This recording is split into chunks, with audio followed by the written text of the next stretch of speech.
नमस्कार दोस्तों, आज की कहानी है संसार मुक्ति का उपाय। एक राजा थे, उनके पास एक बड़े विद्वान पंडित आया करते थे। वे प्रतिदिन राजा को कथा सुनाते थे। उनकी कथा सुनाते वर्षों के बरस बीत गए। राजा साहब ने पंडित जी को एक दिन कहा कि महाराज जी, आपको रोज कथा सुनाते हुए कई वर्ष हो गए हैं। जैसी कथा आज सुनाई वैसी ही प्रतिदिन सुनाते हैं। सुनाते सुनाते आप बूढ़े हो गए और मैं भी बूढ़ा हो गया, किंतु मैं कई वर्ष पहले जैसा था वैसा ही आज भी हूँ। आपकी कथा के निमित्त साल भर में 3 से 4 हजार रुपये लग जाते हैं। वह सरकार में घाटा ही पड़ता है। 4 हजार रुपये प्रति साल खर्चा व्यर्थ करूं, उसका कुछ तो लाभ होना चाहिए।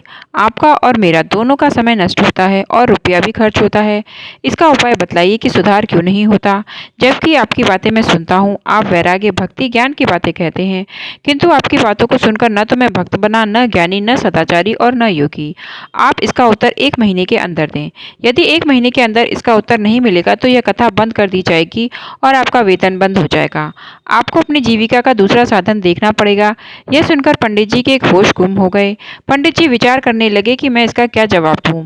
पंडित जी इस चिंता में मग्न हुए जा रहे थे कि रास्ते में उन्हें एक सच्चे महात्मा मिले। वे बड़े विरक्त और त्यागी थे। उनके चित्त में बड़ा वैराग्य था। वे वास्तव में बड़े उच्च कोटि के महापुरुष थे। पंडित जी का चेहरा उदास देखकर उन्होंने पंडित जी से पूछा कि क्या बात है। पंडित जी बोले, बात यह है कि 1 महीने बाद हमारी रोजी यानी जीविका बंद होने जा रही है। महात्मा ने पूछा, क्यों? उन्होंने बताया कि राजा ने मुझसे एक प्रश्न पूछा है और उसका मेरे पास कोई उत्तर नहीं। प्रश्न यह है कि आप ज्ञान, वैराग्य और भक्ति की बातें कहते हैं। आपकी बातों को मैं सुनता हूँ, किंतु मुझे न तो रत्ती भर वैराग्य हुआ, न ज्ञान और न भक्ति हुई। इसका उत्तर दीजिए, नहीं तो यह खर्चा मैं बंद करूंगा। महात्मा बोले, इसके लिए आप क्यों चिंता करते हैं? इसका उत्तर तो मैं दे दूंगा। पंडित जी बोले, आपके उत्तर देने से तो हमारी हानि होगी, यानी एक हीनता आएगी, और इसका उत्तर पंडित जी नहीं दे सके। इस साधु ने दे दिया है। महात्मा ने कहा, नहीं, आपकी हिंसा नहीं आएगी।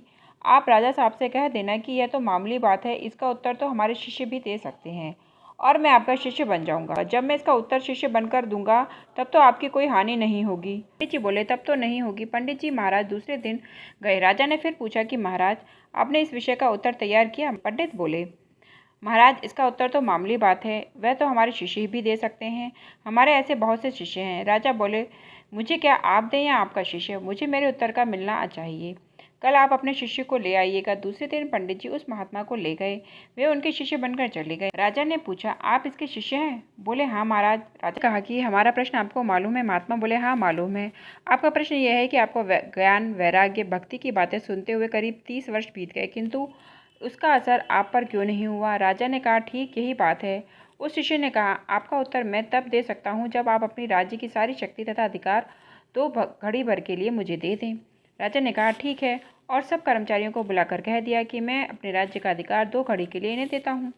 ये जैसे कहें वैसा ही तुम लोग करना। राजगद्दी पर बैठकर महात्मा ने हुक्म दिया कि पंडित जी को रस्सी से बांध दो। उन्होंने उनको बांध दिया। फिर आज्ञा दी कि दूसरी रस्सी लाकर इस राजा को भी बांध दो। आज्ञा के अनुसार राजा भी बांध दिया गया। दोनों सोचते हैं कि ये क्या कर रहे हैं, कुछ समझ में नहीं आ रहा है। अब महात्मा जी पंडित जी से कहते हैं कि पंडित जी, आपने राजा साहब को इतने दिन तक कथा सुनाई, अब उनसे कहिए कि मैं तकलीफ पाता हूँ, मेरी रस्सी खुलवा दें। पंडित जी ने राजा साहब से कहा,